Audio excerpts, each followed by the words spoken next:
Thank you all for joining our session today. Today we'll be sharing with you data from the National College Health Assessment as well as the Healthy Mind Study to shed light on the impact of COVID-19 on college student mental health and well-being. My name is Akilah Patterson, and I am a study coordinator for the Healthy Mind Study. And hi, I'm Mary Hoban. I am the Chief Research Officer at the American College Health Association. Awesome. Great. So we're going to just quickly go over our agenda for you all today. And so first we're going to... You thought we were. Yeah, there we go. It's coming. Awesome. Thank you, Mary. And so first we're going to go over both studies. Then we'll present some data from the onset of COVID from spring 2020 semester. And then we'll move into presenting more recent data from the fall 2020 semester. We'll end with questions and kind of a semi-discussion with you all's questions. So first I'll pass it to Mary and she'll get us started. Thanks, Akilah. I'm going to share just a little bit of background information about the American College Health Association National College Health Assessment, ACHA, NCHA. I know that's a mouthful. I will call it the NCHA from here on. This is a survey we have been doing for, 20 years now on college campuses around the country. We were developing and pilot testing for about 3 years, and then our first full implementation was in the year 2000. So look at us now. We're 1.5 million students and almost 1,000 institutions across the US and Canada later. The schools self-select to participate in the NCHA. We're going to mention this probably more than once today about both surveys, that neither survey is a nationally representative sample because of that at the institution level, the schools self-select to participate. And that's important to keep in mind. While we use random samples or do a census at each campus, the campus level itself is not randomized. And then we compile a report twice a year, pulling together the data from those schools that do a random sample or a census. And those report documents, overall, as well as broken out by undergrad and grad students, are available on our website. We also have a pretty, I think, relatively easy data sharing policy. If you're a member of ACHA, you can submit a proposal to do a secondary analysis of our data. I think you'll see we're just scratching the surface of what we have available today. And there's I wish I could spend all day, every day digging through this data, and I can't. So we really look to the community of practitioners to help us do that, and hope that you'll consider that. The survey is not meant to give the students feedback or be a needs assessment for those individual students. It really started as a service to our membership, to the schools that were members at ACHA. It's a tool to conduct a needs assessment, to allocate resources, to evaluate programs and how they're doing. So it was really a service to our membership to number one, collect that data, and then have a comparison group to compare their local results with what we call the reference group. So while there are some resources at the end for questions that may have come up, they're not personalized. They're same. Everybody gets the same list. They're not personalized in the way they might be in Healthy Minds. And certainly, I'd refer you to our website. I'd like to share with you a little bit more about the survey and the survey and what's on it. And you can see here a bunch of different topics. Another way we're a little bit different from Healthy Minds is that all schools, all students get the same survey. And on my last slide, I said that we're kind of, it's a broad survey. The saying we use is that the survey is a mile wide and an inch deep. So we touch on a lot of different topics, but don't go in depth in any one topic in the way that another survey might, that's more focused on, say, interpersonal violence or on mental health, like Healthy Minds, or an alcohol or other drug substance use survey.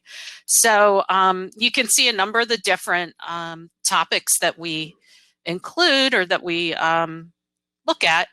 One thing I'd mention is we have just started the NCHA 3. We did that in the spring. Over those 20 years, we're on our third iteration of the survey now. We moved to the NCHA 2 in 2008, and then we switched in fall 2019 to the NCHA 3. If I had worse timing for changing a survey, it's not possible.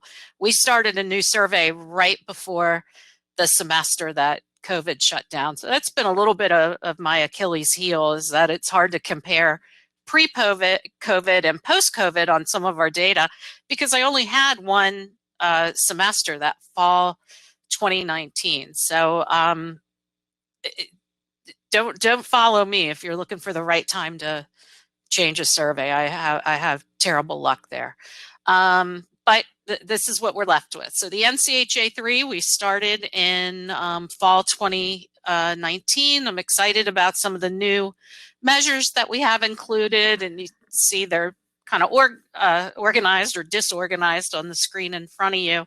We've added some new demographic surveys that we haven't asked about before on the NCHA. We're getting data on whether or not the student is a first-generation student, whether or not they're in recovery from substance use or abuse of some kind, whether or not they're a parent or somebody else caring for children, which has just gotten suddenly even more interesting since the pandemic hit, I think.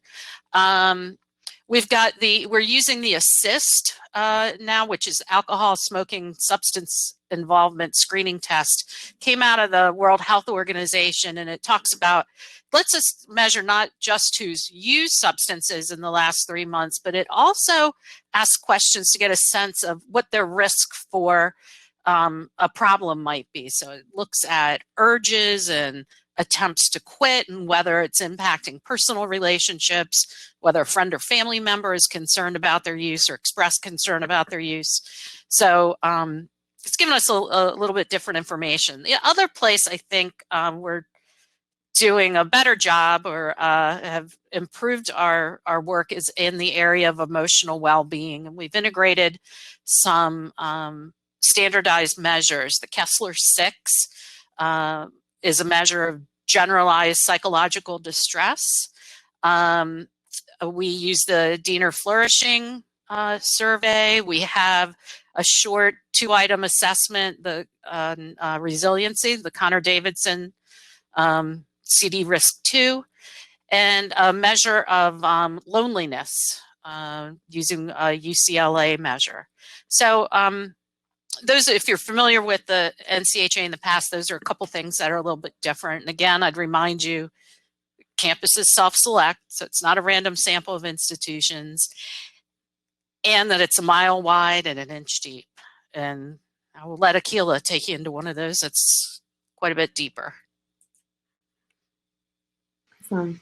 Great. So I'm going to talk a little bit about the Healthy Minds study in a similar way, so you can kind of get a better idea about both studies. And so we began our study in 2005, just at the University of Michigan. And so the first few years of Healthy Minds data is just at UM, and it really was designed to better understand campus-wide how students were faring with their mental health.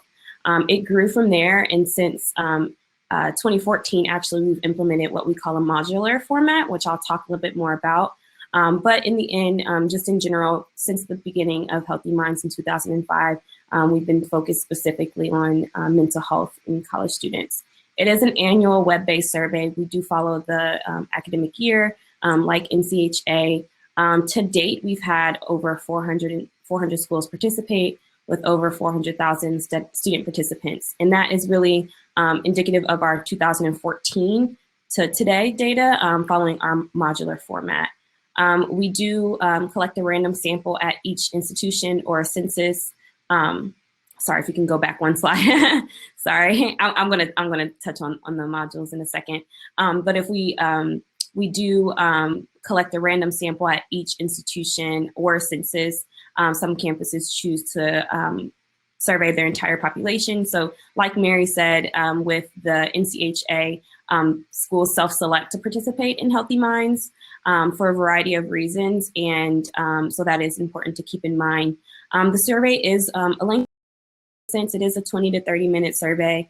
And like we mentioned, it is specifically focused on mental health, but we do have additional modules. At the end of the survey, students are informed about their mental, they do receive their results from a few scales that we include in our survey. And so we do measure depression using the PHQ-9, anxiety using the GAD-7, and eating disorder using the SCOFF scale. And so those 3 scales are presented to students so that they can see how they scored using the scales in the traditional scoring method. And so students are able to see that information, and we do provide that feedback. For students who do indicate suicide ideation, we do provide them with additional resources.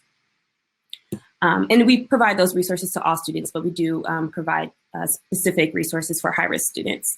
And then for the modules, sorry, Mary, if you could progress one slide. As far as our modular format, we've implemented this format starting in 2014. And so as you can see in the center circle, we do have 3 core modules. First being the demographics module, second being the mental health status module, and third being the service utilization and help seeking module. And so these are our core modules that appear at the beginning of each survey. It is important to, and I'll mention this too, and Mary, I'll let you kind of explain more on the back end too if need be, but we do include our demographics module first in our survey, and I know NCHA includes theirs at the end, and so that's another important distinction to mention today. But these are our first 3 core modules that students see in every survey that we implement. From there, schools self-select additional modules to include. And so the circle on the outside, you can see the variety of topics we have there, ranging from substance use to overall health, which is just kind of a catch-all of all health topics. We have campus climate and culture. We have persistence and retention. We have resilience and coping. So we have a lot of different topic areas that we assess. Of course, in spring 2020, which we're going to talk about a lot in this presentation, we added the COVID Healthy Mind study. And so now we're going to move forward and talk a little bit about and get into the data. And so we're going to talk first about our spring 2020 data and the initial impact of COVID-19 on students. And so COVID-19, as we all saw in early March, everything kind of stopped for everyone. And that included our data collection. And so at that time in March, at least for Healthy Minds, a lot of schools were reassessing to see if they were going to collect data during that time. If they were, what does that data look like? Making sure to contextualize the data that they were collecting during that time. So there were a lot of varying decisions for a lot of schools. So some schools decided to hold off their survey implementation and not move forward. And then we had some schools that wanted to press on. And so for those schools, we joined forces, Healthy Minds and NCHA, to develop a set of COVID-19 questions to better understand specifically how COVID-19 was impacting students. And so in March, we collaborated and created those questions. About 14 schools, 7 on each survey, elected to participate and launched in late March and ran through May 2020. And so in total, we had over 18,000 students respond to that survey. We did publish a report, and it's available on both of our websites. It's the same report, but it's available on both websites if anyone wants to take a look at it. It's important to mention, though, that during the spring 2020 semester, response rates were a limitation for both surveys. And so on both ends, we received lower response rates during that time. And so during that time for HMS, the response rate was about 10%, and for NCHA, it was 9.3%. And so now Mary is going to kind of talk a little bit more about. I turned my mic back on here. Yeah, we're going to go over just a few of the data points. And what we're going to show you here on these combined slides is that sample of 18,000, almost 19,000 students from 14 schools that saw the same set of questions on either one of the surveys. And this first one asked if they had to move, this question asked if they had to move or change their living environment as a result of the pandemic. And I think this is certainly one of the biggest challenges that face so many students, that a good third of them found that mid-semester or mid-term, whatever it happened to be for them, they were forced to uproot and find another place to live, just considering some of the stress that involves. Some of them left for what they thought was a spring break, left for what they thought might be a week, and didn't get to go back. So for some, it was even more stressful being away from belongings that were left in perhaps in a campus residence hall that many of them didn't have access to until later in the summer. The next slide, we asked about how their financial situation had been impacted by the epidemic or by the shutdown. Again, this is March through May. So it's if you're like me, I think about it like every month and every phase we go through this pandemic feels a little bit like a lifetime, and each phase feels a little bit different. And try to think about what it felt like for you immediately after the shutdown. We didn't know how long it was going to last. Some of us thought this was very temporary, couldn't fathom that we would be where we are today. So kind of keep that context in mind as we look at how students responded to some of these questions. But you can see here, 2/3 indicated that their financial situation was somewhat more stressful or a lot more stressful as a result of the pandemic early on. That's a lot of, we already, I think, are working with a lot of students under financial stress, but certainly that was exacerbated for 2 out of 3 of our students. On the next one, we looked at their access to mental health care. Remember, many left campus unexpectedly, or even if they were living in the local campus community, those resources on campus suddenly may have been more difficult to reach. So we asked students to tell us to what extent they were, has their access to mental health care been affected by the pandemic. And you can see here 60% indicated that they had more difficulty in seeking care than they had in prior to the pandemic, in that March, April, May period. The next part, that we're not covering a whole lot from that period because we have some updated information to show you. We'll refer back to that when we can, what those same measures were during this acute shutdown period, and also refer you to the report where you can take a look at that. What we'd really like to share with you is some of this new stuff that we're still digging through. So to talk a little bit about Healthy Minds and our fall 2020 data. So as we discussed, in the initial shutdown, we both NCHA and HMS joined together to create a set of COVID-19 questions. We continued those questions through into fall 2020 and expanded the measures for both studies, which we're going to present now data on those measures. And so in fall 2020, we had, in total for Healthy Minds, we had 36 schools participate in the fall semester and had a response of about 32,000 students. That was about a 14% response rate for us. And so specifically, as I mentioned before, we do have, COVID modules. And so of the 36 schools, 27 of them included the COVID module specifically. And that is representative of about almost 16,000 students. And so to talk and to move to the next slide to talk a little bit about the mental health measures that we include in the Healthy Mind study is, as you can see here, I've kind of referenced the first three prior in the presentation, but these are the measures that we use to measure mental health in our survey. We do measure non-suicidal self-injury, and that is a past year question, and then also suicide ideation is a past year measure as well. And so I'll refer to these throughout the presentation. And so looking forward to our first, kind of updated data, as Mary mentioned, we'll be kind of showing from fall 19, spring 2020 into fall 2020. So you can kind of see the transition there. But here you can see the distribution of mental health symptoms experienced by students from pre-COVID time of fall 2019 to present time of fall 2020. So as you can see, there has been an increase in depression and anxiety from fall 19 to fall 2020. These measures using the PHQ-9 and GAD-7 respectively. We also noted a slight decrease of about 1% in past year suicide ideation from fall 19 to fall 2020. In the fourth set of data on the right, you can see the mental health impaired academics measure. For this measure, we asked students, in the past 4 weeks, how many days have you felt that emotional or mental difficulties have hurt your academic performance? So we're trying to get at, how many days have students felt overwhelmed that it might have impacted their studies.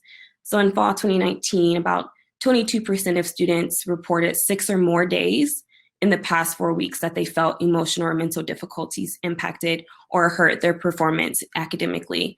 And that rose to 28% in spring 2020.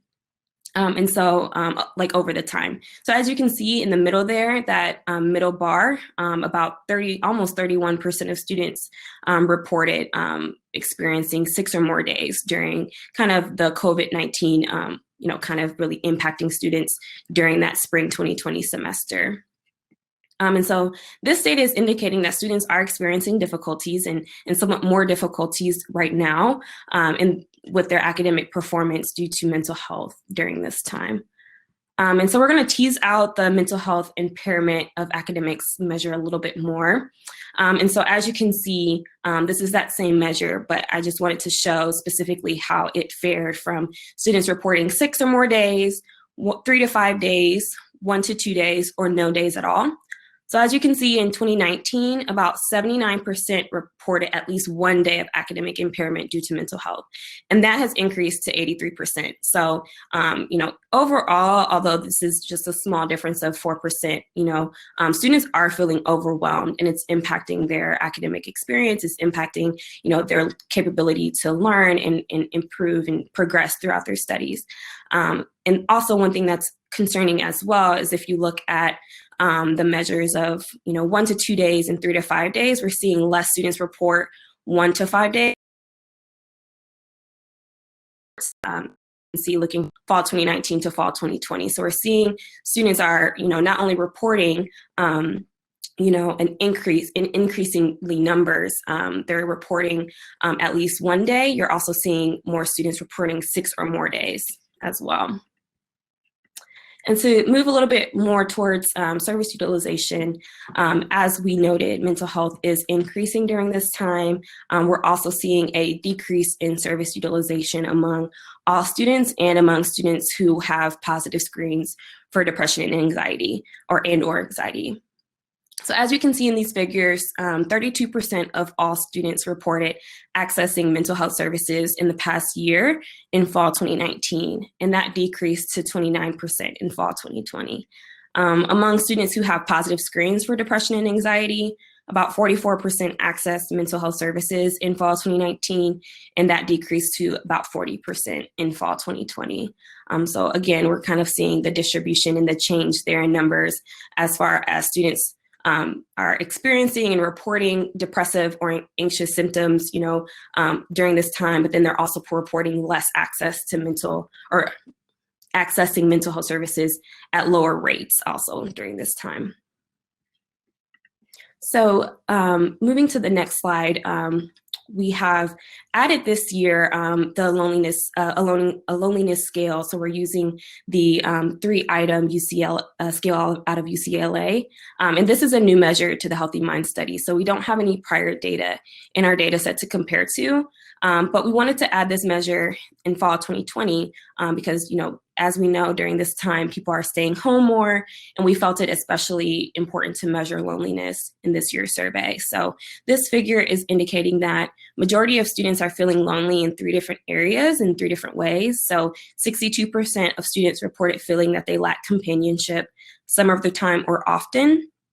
66% reported feeling left out some of the time or often, and 66% also reported feeling isolated from others some of the time or often. So again, it's important to remember the context of this data, that it's being collected during a time where many students are physically distancing by staying at home, whether that might be at their parents' home or off campus or at a family friend or somewhere else. Also, we want to keep in mind that some students might be living internationally, as well as some international students are not staying here in the United States during this time. And so it's important to kind of remember how students' lives are really changing right now and how they might feel disconnected from the community that they created on their campuses. Akilah, can I add there that I think another way for some campuses, depending on the density they have of students living on campus, that on campus might be one of the lonely Yes. places if you are one of a very few number of people that are actually living in what feels like a ghost town. Sometimes I think can be a challenge as well. Oh, yes. I'm glad you mentioned that. I think that's a very great point to bring up. And then also, I didn't think too, but as you were talking, I just thought of campuses that might be quarantining students because of close contacts or positive cases. So that might also be appearing in this data as well. So to talk a little bit about COVID-19 and related health behaviors, we also include flourishing or positive mental health in our survey, like the NCHA. And looking from fall 2019 to fall 2020, we haven't seen much variation between those time points as we have for some of the other measures, but about almost 39% this past semester of students are considering flourishing or having positive mental health. Regarding substance use, we've seen, as you can see, different numbers.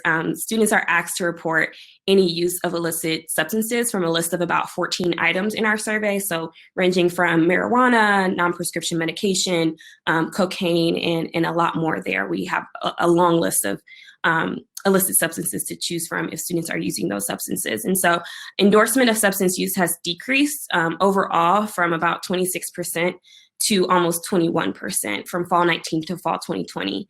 So that's decreased quite a bit. And then also looking at binge drinking, that has also changed significantly over time in our study. And so the data that is showing us that binge drinking, also to note, binge drinking in our survey is measured by 4 to 5 or more drinks in a row, and it is a past 2-week measure. So we ask students to report over the past 2 weeks. This measure decreased from 38% to about 21% from fall 19 to spring 2020, and then from last spring to this fall, our data indicates an increase again in binge drinking from almost 21% to 28%. So we saw it really dip pretty low initially from fall 19 to spring 2020, but we're starting to see that figure rise again towards that fall 19 figure.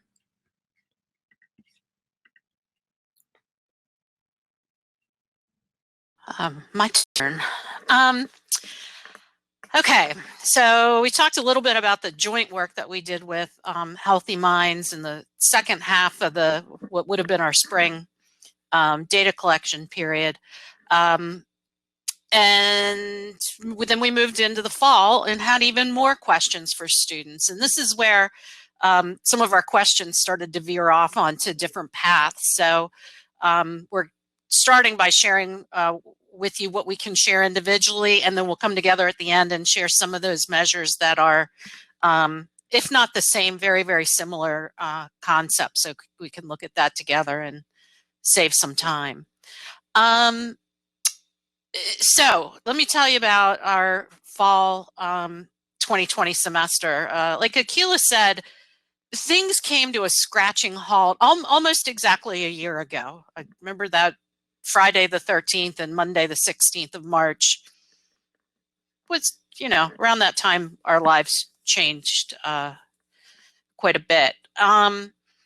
And I found that schools that were doing the NCHA just kind of came to a screeching halt. And then it wasn't too long after that that some started reaching out and saying, hey, I didn't think we wanted to continue, but now, gosh, this is like a unique opportunity. It would be crazy not to collect data right now. And that's when we entered that plan to do that together, where we didn't have a great response. It was between 9 and 10%. And it's funny, you know, our usual response, our usual mean response, regular mean response is about 14%. And it's hard to imagine that I'm celebrating 14%. But again, that's my reality. It's the world I live in. I always feel in good company when I hear another survey having the same issues. So we were back up to 14% in the fall in terms of our response. However, our sample was very, very small. We had 13,000 students at 22 schools. That's about 1/3 of our normal sample size. And Akilah will tell you the fall 2020 sample that Healthy Minds had was actually larger than their typical sample size. And there's a lot of reasons we suspect for that, but and we'll talk some more about that. But I would keep in mind that limitation. We're looking at an unusually small fall 2020 NCHA data set. I'm pleased to tell you that looks like spring 2021, we're back on track and we'll have a nice strong participation. But, you know, it just was not, assessment took a back seat to a lot of issues. With good reason this fall, for us at least. So we're back up to our pre-shutdown response of about 14%. I would also say in the information that I'm going to share with you, I want to admit to you that I'm just scratching the surface with this fall data.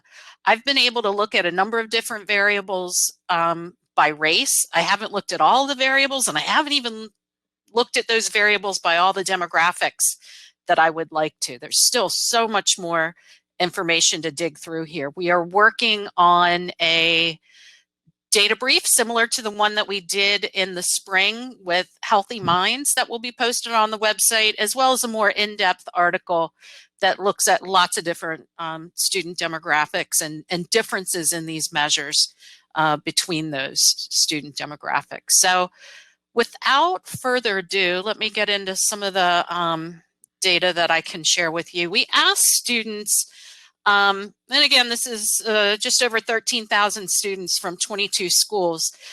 We asked them a number of questions where they had 5 response options. On this slide, we collapsed those 5 into 3 responses, so that very or extremely concerned was collapsed into 1, and that's the sort of lighter blue colored bar there. Slight or moderately concerned, rather than showing those independently, are collapsed into the green bar. So taking a look at this, 58% of students, this is in the fall, reported being very or extremely concerned about how long the pandemic will last. Now, in the spring, we asked them in the last 2 weeks how concerned they were. That seemed like a silly question come fall. We asked in the last 30 days to what extent they were concerned about how it would last. In the spring, we asked them in the last 2 weeks, 64.8% of them were concerned about how long it would last. It's down a little bit to 58% in the fall. And again, not only is that number down, but the recall period is twice as long. So you would expect if it stayed the same that number would actually be higher, but it is a little bit lower. I'm anxious to see how that changes in our spring 21 data. Now there's a vaccine available. I imagine even if you're a long way from getting the vaccine, it may change sort of your outlook on and hopes about how long we might be in this situation.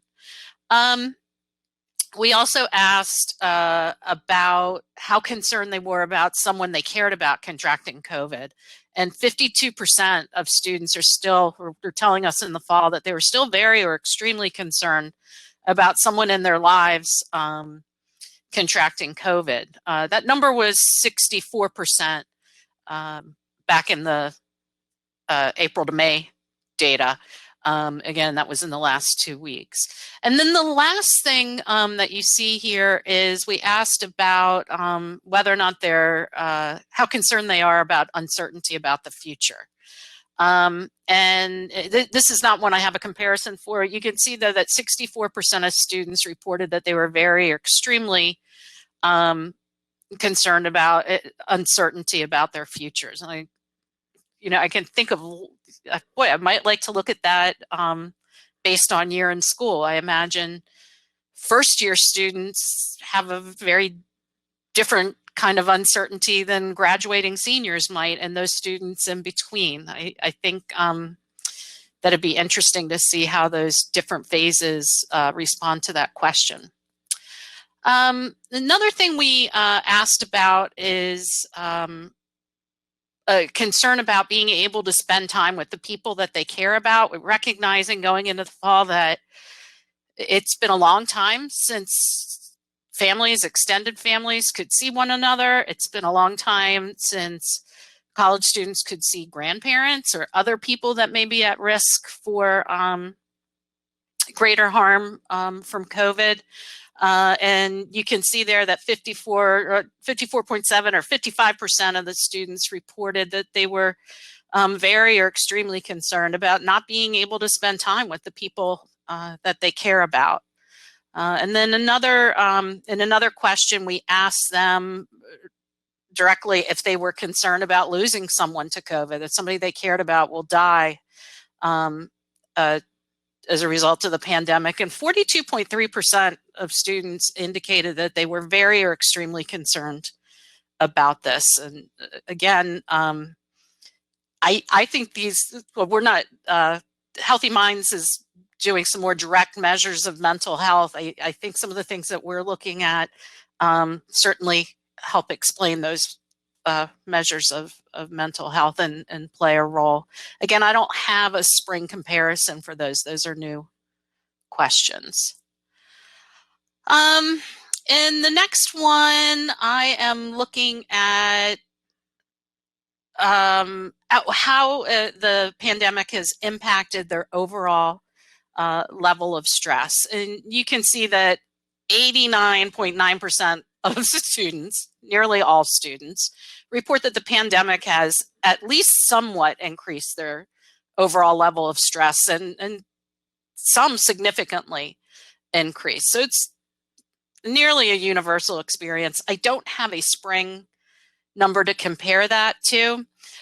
We took this one a little further and looked at it by race. And in the red bar, you see the 89% of all students that reported that they had significantly or somewhat increased that level of stress. As I'm looking at the breakout between the racial groups, there are a couple that are hovering above the mean, but they really are all kind of bunched up together. And I blame that on my, I probably should not have combined those two columns with we're talking about 90% of the sample experiencing an increase in stress. So what I would like to do, and I'm going to do on this one, is break out my 40.5%, that subgroup of students that indicated that they were had a significant increase in that level of stress. I want to see how that looks broken out by different racial categories. Of course, then I'd also like to see how does that break out for our queer spectrum students and our trans spectrum students and our students who are parents and are also doing some online homeschooling with their children while they're trying to do their own schooling. I suspect that there's a lot of stuff there to take a look at. And again, we're just scratching the surface with you here today in this little preview. 71% of students strongly agreed or agreed that their campus has done enough to protect students from COVID-19. Of course, the flip of that is that 13% indicated that they disagreed or strongly disagreed that their campus is done enough to protect students. And, you know, I'm curious about how that plays into other protective behavior. It's something to consider taking a look at. Another question that we asked are to what extent they felt or perceived that the other students at their school were taking precautions to protect one another. And you can see that that number is a little lower. About 50% of students strongly agreed with that statement, that students at their school were taking precautions to protect one another, but another 23% disagreed or strongly disagreed. And again, I imagine that that's even more stressful for students. And I know some schools have really kind of used an approach of kind of looking out for each other and depending on each other to keep us in session and keep classes face to face. And there's been some frustration between students when there's different levels of commitment around that. This one that I want to show you from NCHA actually compares fall 2019, so that's pre-pandemic, to fall 2020. And in fall 2019, that sample, it's from 58 campuses, almost 39,000 students. So you can see my fall 2020 sample of 13,000 students from 22 campuses is really about a third of what we normally do in a fall semester.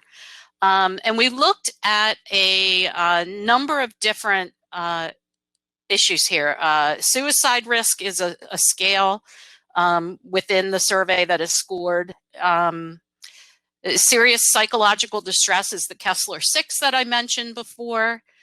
Loneliness is the UCLA 3 item score, where Akilah showed the responses to the 3 questions. What I'm sharing are those, once we scored it, whether they scored as lonely. Resilience is the Connor-Davidson scale. Flourishing, the Diener scale. That's one scale we have in common. Well, now 2 with the flourishing and loneliness are two things we have in common with healthy minds that make an interesting comparison. Then we looked at binge drinking, as well as whether or not anxiety and depression impaired their academics. So again, this is the fall pre-pandemic compared to the fall during the pandemic. So you can see that the symptoms of the mental health conditions remain high, both before and after the start of the pandemic. Relative to fall 2019, resilience and flourishing decreased in fall 2020 a little bit.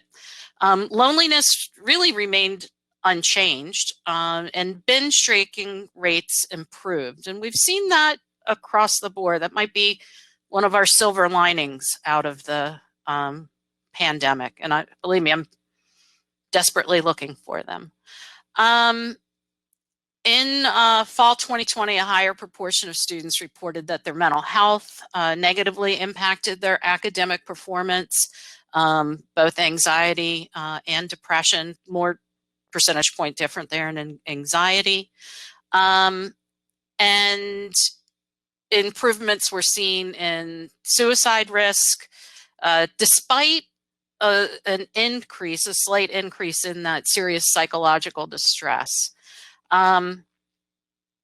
So again, I would take caution in using our fall 2020 sample. It's about a third the size of fall 2019, and that's the green bar is the later one. There's one more thing I want to show you that may not initially seem mental health related, but it's certainly something we're very concerned about. And we asked students in the fall that once a vaccine for COVID is available, how likely are they to get vaccinated? And you can see that 77% of students reported that they're very likely or somewhat likely to get vaccinated once a vaccine is developed. Now, of course, in this spring 2021, we had to change that question. Now it says once a vaccine is available to you, recognizing that many of us still are not eligible to get a vaccine, and even those that are eligible are having trouble getting it. We also added a response option that says I've already been vaccinated. So 77% were very likely or somewhat likely, and 23% said that they were somewhat or very unlikely to get vaccinated.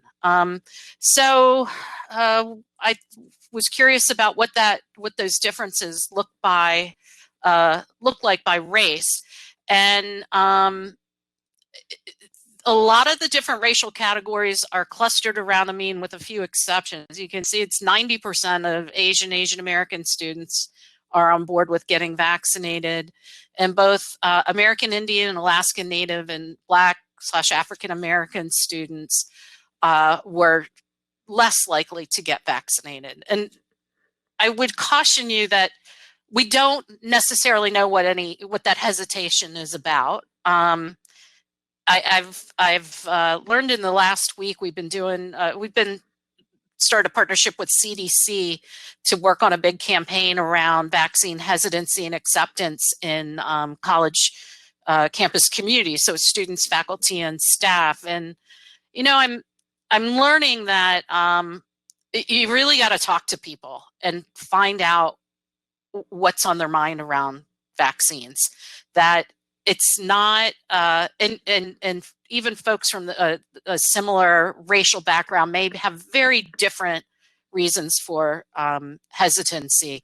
It's really important to ask. It may be that they don't, like in my community, it may simply be that they have a full-time job and can't spend all day online trying to get an appointment and have given up in that respect now. So it may not be that they have concerns about the vaccine themselves. It may be something else. And I would encourage you all to keep in mind that we got to start talking to people and asking them what those concerns are and see if we can't help answer questions, but also brainstorm around those that are kind of circumstantial with their particular situation. It also makes me wonder if schools, and I'm not sure, they certainly can't right now, but if schools were to consider a mandate for COVID vaccine, what that might mean for those students who are resistant to being vaccinated, and what level of stress might that add to their situation.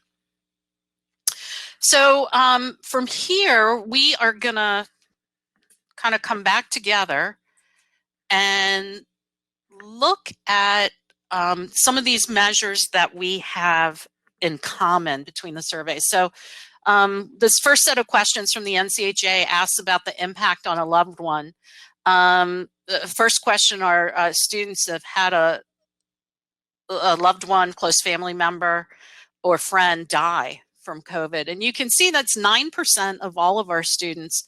But look at our Black and African American, Hispanic, Latinx students are twice that, 18%. That means that 1 in 5, almost 1 in 5 of those students returning to our campus may be experiencing grieving loss. And for some of them, of more than one person.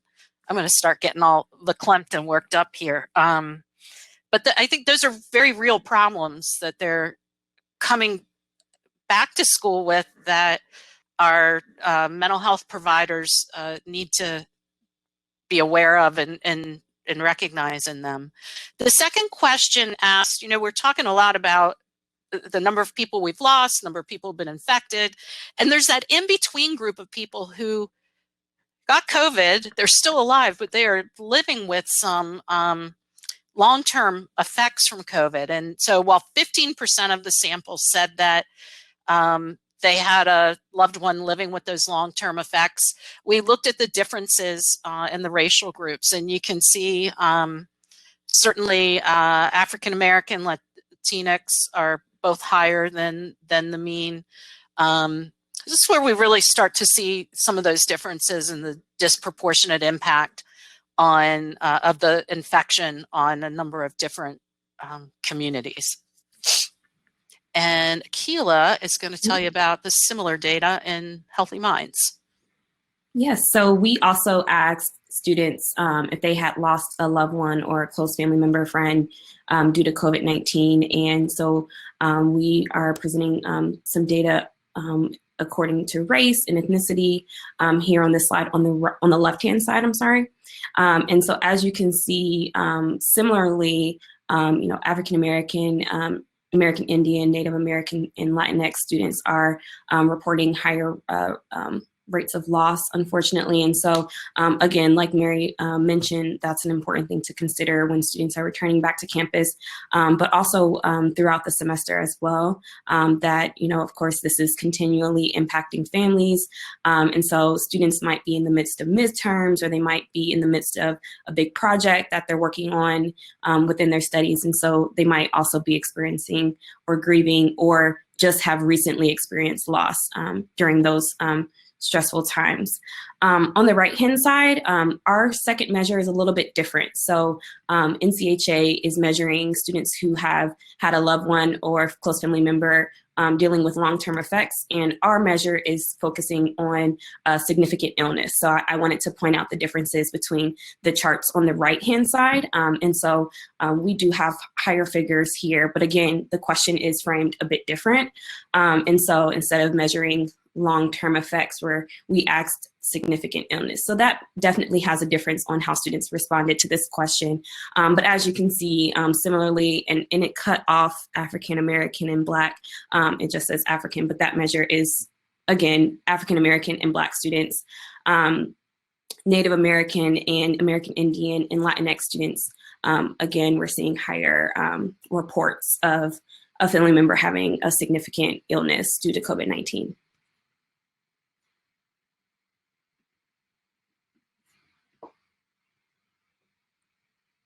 Oh, Mary, I think you're on mute. I know you're doing that was bound to happen. I feel like I'm on a game of whack-a-mole. I'm surprised that hasn't happened more. All right, this is an example of where we have a similar measure that we can show you side by side. And again, this is a question that we asked in the spring too, how access to mental health care has been impacted. The proportion of students finding it much more difficult to access mental health care was considerably higher in the spring of 2020, right after the pandemic began, than it's depicted on these slides. It was 23.3% in the spring. Somewhat more difficult is it was in the spring for our combined data, 36.8%. And see on the NCHA data, that's a little bit lower, but on the Healthy Minds data, that's a lot lower. As a matter of fact, the Healthy Minds data and the NCHA data look pretty different on this question. And Akilah and I were talking about this and recognizing that,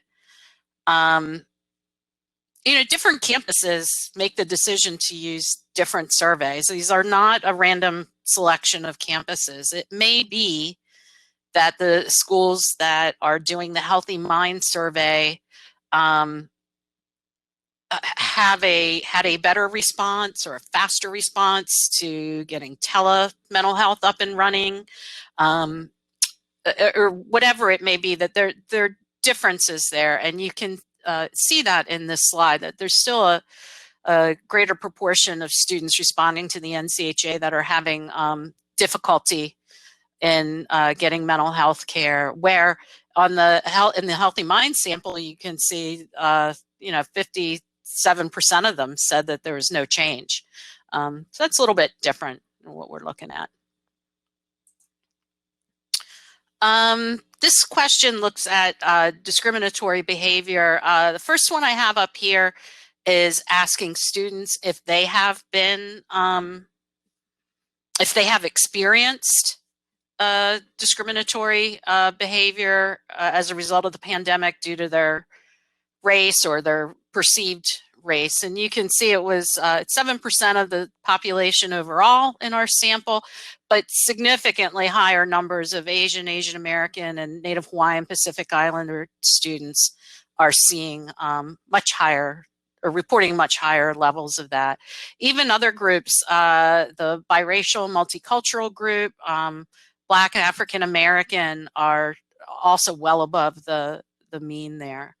In the next question, I asked about whether or not a student has observed these behaviors happening around them. And again, well, 7% said, yes, they've experienced it. A greater proportion, 36.5%, have observed it or witnessed it in others. And again, with big differences in racial categories. You can see the white students there at 32% are well below the mean, as are the American Indian, Alaska Native, but the Asian API groups are higher. The Black African American group is considerably higher, as well as the Latinx. So still a lot of work to do in that area. And Akilah is going to tell you about that same data on healthy minds. So I'm going to kind of speed through this slide because we're getting close to time. Oh. So I didn't realize until I just looked down. So I know we have some questions, but just very quickly, a couple important things I want to point out here is that when you're looking at all students, our figures are a little bit different as well between NCHA and Healthy Minds.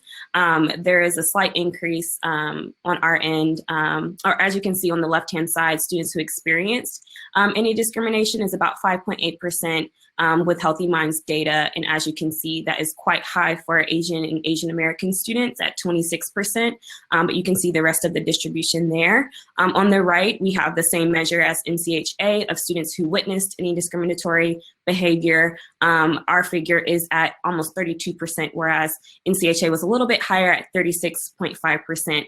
But again, you can kind of see the distribution there and see kind of similarities as far as African American, Native American, and Indian American Indian, Asian American still reporting higher numbers than the full sample. And then I think next, Mary's going to chat about impact. I'm wondering, Akilah, if we need to, certainly these handouts will be available. I'm certainly willing to answer questions if you want to reach out or shoot me an email with a question, but I think we have to kind of skip to the end pretty quickly. We can do that, yeah. Is that okay? I'm sorry, I know you guys are probably heading somewhere else. I've been eyeballing some of the questions that have come up in the chat, and I want to say on almost all of them, good question. I have no idea. I wish we thought to ask that, or I wish I had a way to investigate that. But let's turn back to Taylor and see if there's anything we can wrap up with. Thank you so much, Mary and Akilah. Just a couple quick clarifying questions. So Akilah, when you were talking about binge drinking, could you clarify 4 to 5 drinks over 2 weeks or in 2 weeks? And also if you could clarify what in a row means for us. Yes, that's an important distinction. 4 to 5 drinks over 2 weeks is not what I meant. So sorry if I was talking too fast, but 4 to 5 drinks in a row is how we phrase it to students. What we're really trying to identify is in one sitting or, at a party, at one event, 4 to 5 drinks or more. And then the question is framed as over the last 2 weeks, did you drink 4 or 5 drinks in a row? So, so it's asking kind of just in the past weeks, how many times have they done that? I'll be one of the first to admit it's an imperfect measure, and it's one we all hang on to. Yes. As a benchmark for better or worse. Okay. Mary, this question was for you related to levels of stress. So it was, how were the students who had a decreased level of stress able to do this? Can you provide any insight? Not at all. And that's one of those that caught my eyes. It was going by. I'm like, yeah, boy, wouldn't it be interesting to study some resilience and other coping skills in those students? You know, they may have been lucky and not have had a personal impact too much. I don't know. I wish I could answer that for you. Okay, thanks, Mary. And I know for those of you, it is 2:45, so please be sure to sign in and out. Mary and Akilah, we only have a couple more questions. Are you willing to stay on for a few more minutes to answer those? Oh, sure. Yeah, if we're not holding up another session, sure. Yeah. So the next session starts at 3. So for those who would like to stay to hear these questions, you're welcome to. So we had another question, and I think this could be for either of you. Could getting the vaccine also be based on whether someone already had COVID themselves? So I think that was about your data, Mary, but if either of you have insight. Certainly. We usually tell folks now, once they've had COVID, they have about 3 months where they don't have to be tested, go through regular testing if you're on a campus that has a regular testing protocol. And even those folks that have that fall into groups that are eligible for vaccine now, if they've had it recently, I've heard some folks encourage them, well, you don't have to be first in line. We can wait until there's more availability, and trying to reach out to those that have not had it to get them vaccinated first. We're not sure how long immunity lasts for, and 3 months seems to be the mark that folks are pretty confident in, to the extent we have confidence in anything. And yes, I imagine, you know, to look at that question another way, and maybe this is the way it was intended. I imagine, you know, if I had COVID, I may recognize that I'm vulnerable to it and be more likely to get vaccinated, recognize that I could have or I did spread it to someone inadvertently. So I think there's a lot of ways that could play into whether or not people get vaccinated and when. And I know this is something that we didn't have time for in our presentation, but we, in both surveys, do ask the first question, at least in the COVID module, and I think it's one of the first COVID questions they see on the NCHA, is we do ask students if they've ever had COVID-19. So we are measuring, you know, if students are contracting the disease. It's just something that we weren't able to. Yeah, good point. We have that data. That could be a demographic that we look at, whether or not they've had it, against some of these other questions. Great, thank you. We also had a question asking if community college students were included in the data, and if so, can the data be separated out to understand their unique experiences? Say that again. Oh, go ahead. Sorry, you can repeat the question. Sorry. Yeah. So the question was, are community college students included in this data? And if so, can the data be separated out to understand their unique experiences? Yeah, I was just going to mention for Healthy Minds, the data shown today is for all students at 4-year and 2-year institutions. Because of time, like Mary had mentioned, we really want to look at this data across a lot of different demographics.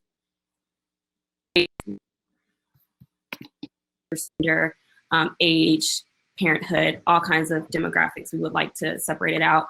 For time today, we weren't able to, but that's definitely something that can be done using Healthy Minds data, and something that we plan to do in the future.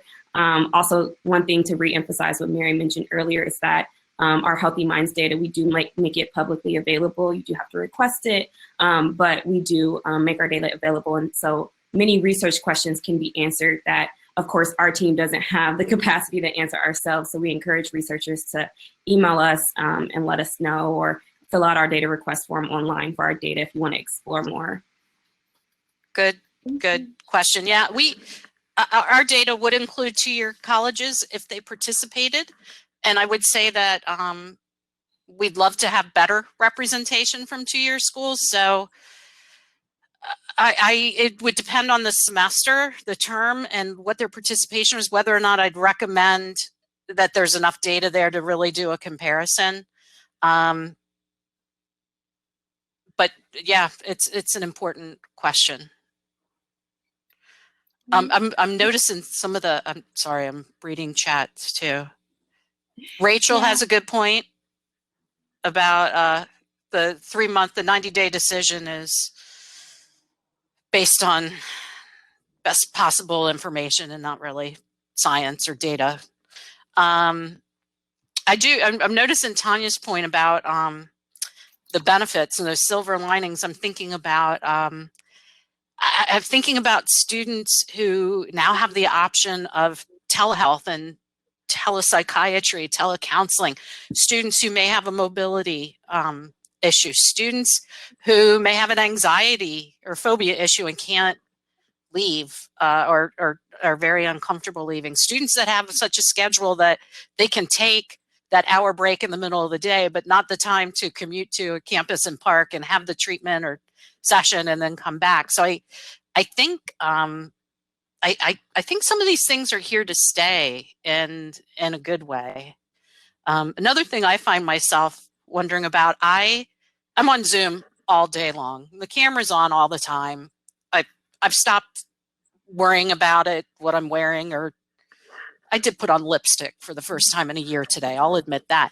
But I find myself wondering, like I'm looking at myself a lot. And for a student or anyone that has body dysmorphia or other concerns like that, my gosh, what added stress might this be doing for their mental health? And I don't know. I think there's pros and cons in a lot of what we're going through, and I hope we find the good stuff out of it and carry through with that. But I think you're asking some important questions about that resiliency and why some students are managing better than others. And yes, Tanya, sometimes I wear pants. I don't remember the last time I wore pants that actually had a zipper and a buckle. They're all track pants. It's bound to happen. Hopefully we'll be back in Ann Arbor this time next year. So I promise to have pants. Fingers crossed. Least I can do. Well, I want to thank you both so much for presenting. I apologize that we weren't able to get to all of the questions, but your contact information is on the slide here. So please, if you have additional questions, don't hesitate to reach out to Akilah at healthymindsatumich.edu or Mary at mhoban@acha.org. I want to thank you both so much for being here and providing your expertise today. It was wonderful. And then for our attendees, if you need CEs, please don't forget to sign out in the polls, and our next sessions start at 3 p.m. Take care, everyone. Thank you. Thank you.